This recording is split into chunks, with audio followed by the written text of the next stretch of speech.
Nací en San Juan, Argentina. 7 años antes, la ciudad había sido destruida por un terremoto. De alguna manera, supe desde niño que la montaña es amenazadora, exige respeto. Dice mi madre que mi primer dibujo lo hice al año y medio. ¿Será cierto? Sí recuerdo que dibujaba las participaciones de casamiento que llegaban a mi casa, que estaban impresas en buena cartulina. Bueno, así comenzaron mis primeros dibujos. Más tarde pedí ir a una profesora de pintura. Accedí a la pintura y al pastel, cuando tendría 8 años, 9 quizás.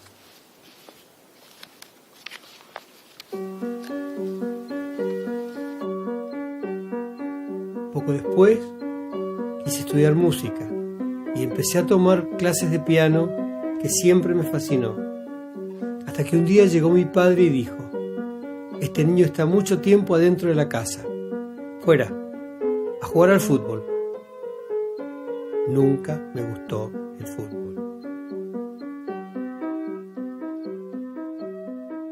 Vengo de una familia de geólogos, mi padre y uno de mis hermanos.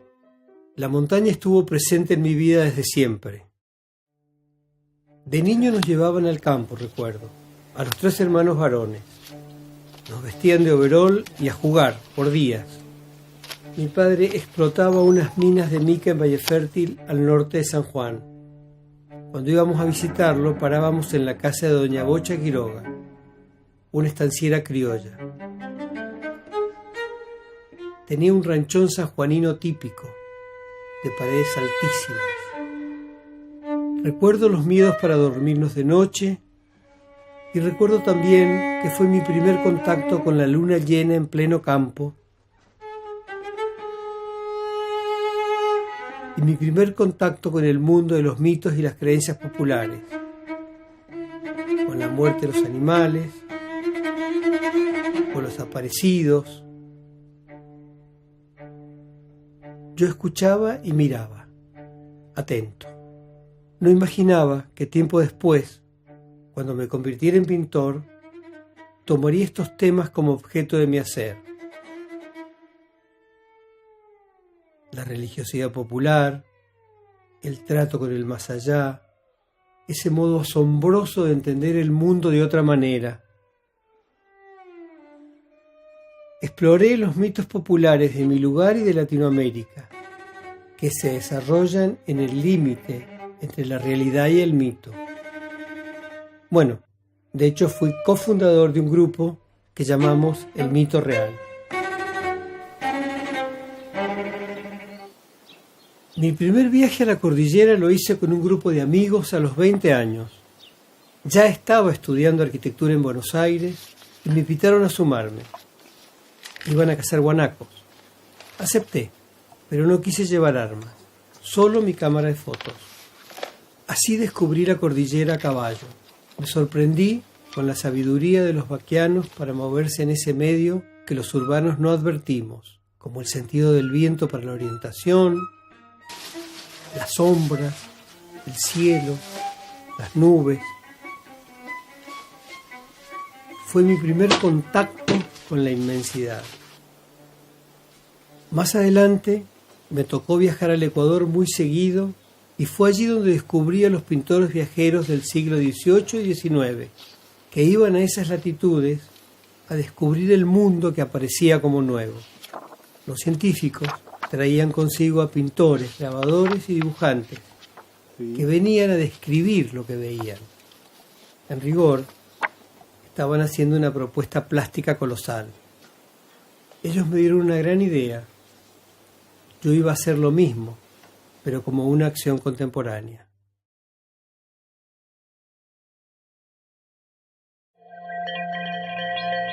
Organicé mi primera expedición. Invité a un semiólogo, a un ingeniero en minas, a un poeta y a un cineasta a subir al valle alto del río Colorado en San Juan, a 4.500 metros de altura.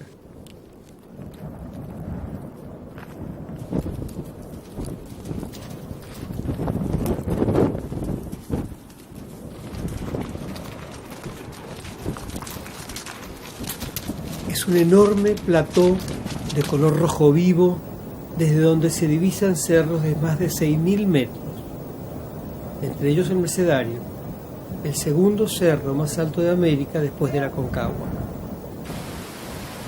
Hicimos 3 expediciones con este fin en distintos años. Mi propuesta era pintar en el lugar, en contacto con la gran naturaleza, y que cada uno diese su visión de lo que veía y sentía. Llevé mis telas y mis pinturas en mulas, más de 40 mulas. La idea era extractar la esencia de la montaña en la tela, para luego, en mi taller, pasarla a enormes dimensiones, como la cordillera misma. Al proyecto lo llamé Digo la Cordillera.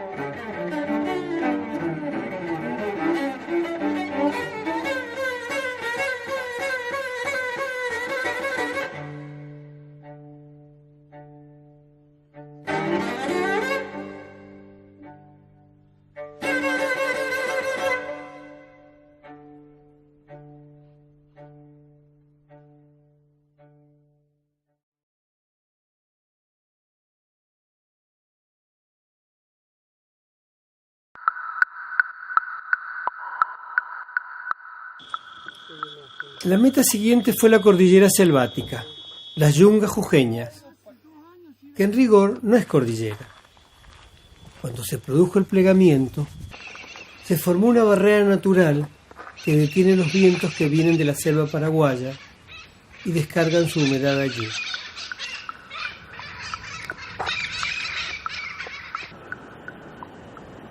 El clima por lo general es muy lluvioso, nuboso y cálido.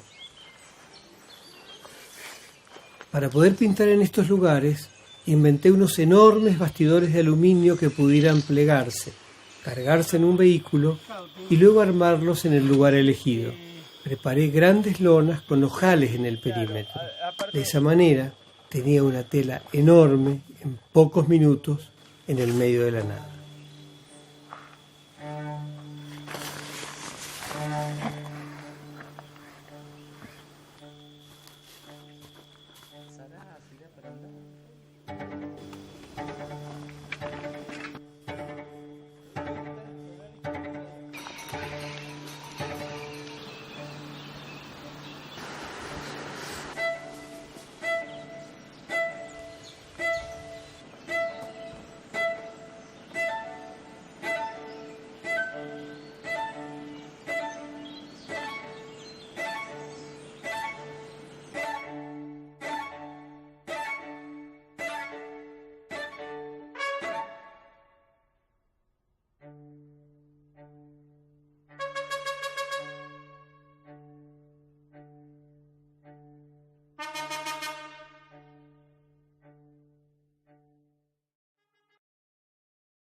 Fui a La Puna, a las Salinas Grandes, a Tres Cruces. Me instalé en el salar. Pinté con pintura y con sal. La luz se encandila, hace muchísimo calor.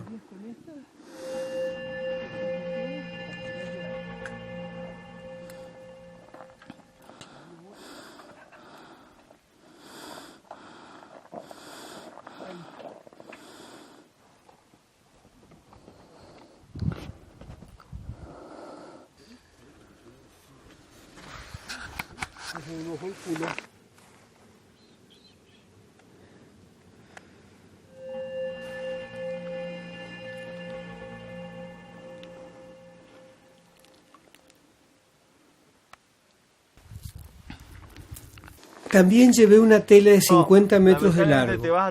La mojamos en las cavidades que hacen los salineros y luego la extendimos sobre la superficie geométrica del salar.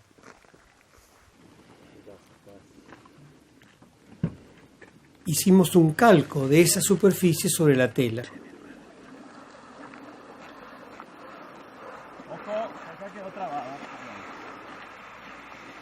Luego hubo que fijarlo con máquinas eléctricas para lo cual tuvimos que llevar un pequeño generador de electricidad.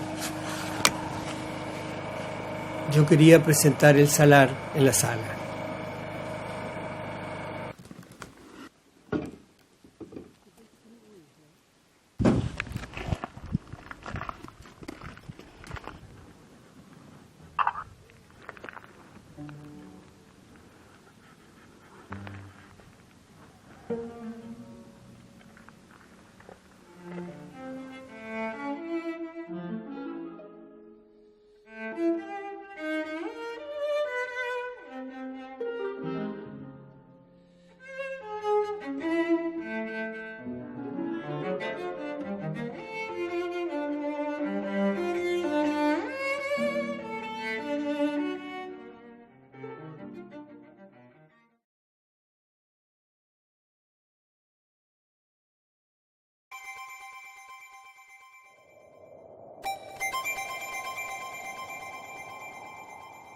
Quedaba registrar la cordillera helada.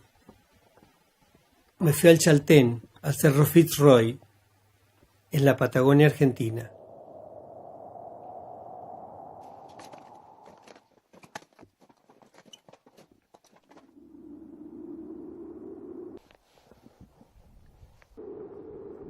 En Laguna Capri tuve un accidente. Mientras pintaba, retrocedí y me caí en un barranco de más de 3 metros de altura. Estuve sin conocimiento por más de 2 horas y me hice un gran tajo en el labio que lo atravesaba de lado a lado. Yo no quería bajar para no interrumpir el proceso, pero el guía que nos llevaba me convenció que no podíamos seguir así.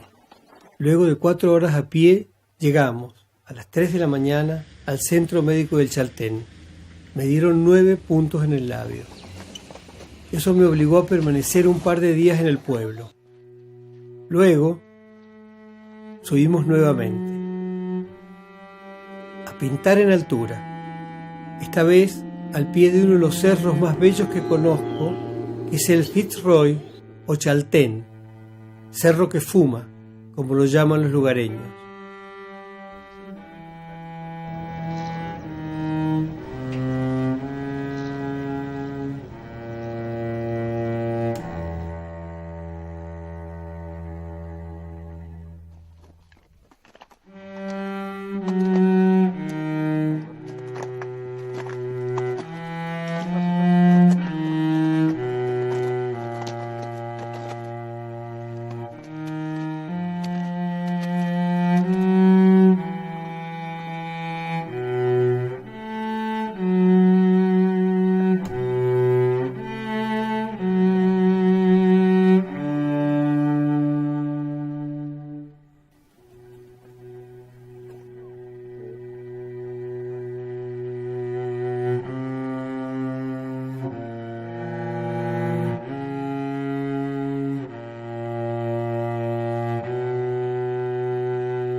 Luego fui a pintar al Valle de las Leñas, también cordillera alta.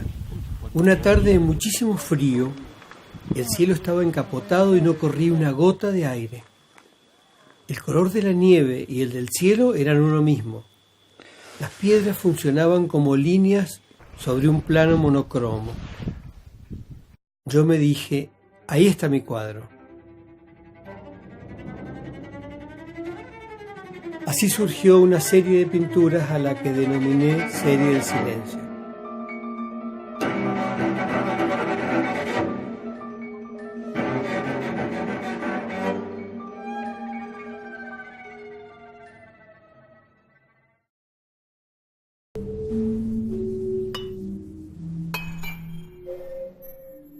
Más adelante tuve necesidad de incorporar minerales a los cuadros en este proceso de afinidad y entendimiento con el medio.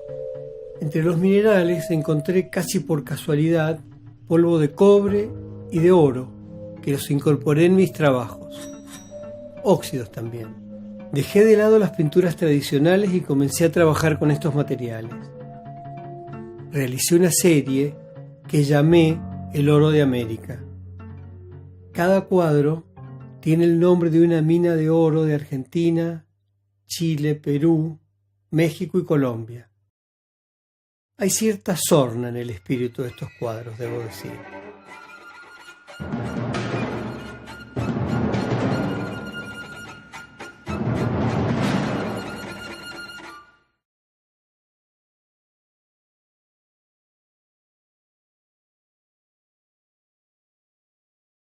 En 2015 me invitaron a participar en el Premio Trabuco, para algunos el más importante de la Argentina.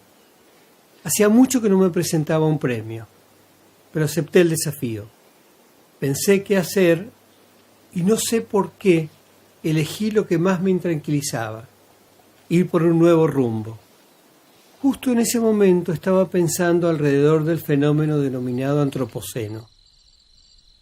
El término antropoceno ha sido propuesto por algunos científicos para nombrar a la actual época del período cuaternario, debido al significativo impacto global que las actividades humanas han tenido sobre los ecosistemas terrestres. Digamos que el hombre ha modificado el planeta a tal punto que ha constituido una nueva era geológica. Estas reflexiones se volcaron en mi pintura, como es natural. Hice un cambio importante justo en el momento de pintar el envío al Trabuco. Era riesgoso, pero gané el primer premio. A partir de allí nació una nueva serie que denominé Terra Incógnita, como denominaban los cartógrafos medievales a los territorios desconocidos. Podría definirlo como un cambio radical de mi mirada. No es que levanto la vista para ver el universo, sino que me sitúo en el universo para desde allí ver el planeta, que es solamente un pequeño punto negro.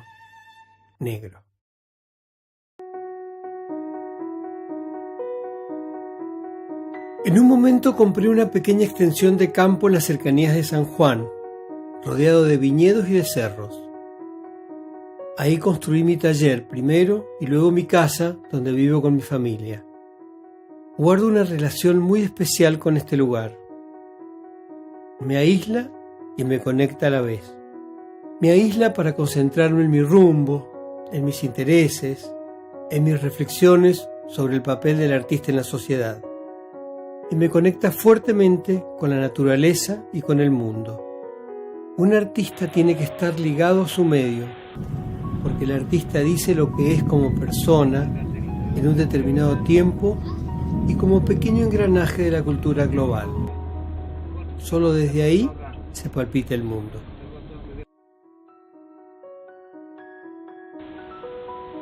Yo sí creo que en el hacer artístico se van las tripas. Se trabaja con el pensamiento y con las tripas. Detesto las modas. Yo creo que un artista se completa cuando logra sacarse el ojo y la opinión del otro en el momento de hacer su obra y puede animarse a recorrer su propio camino. El hacer artístico es un modo de pensar el mundo y de pensarse a uno mismo en el mundo, en las circunstancias y en los momentos que nos tocan atravesar. Tener el coraje de hacerlo es lo que define al verdadero artista.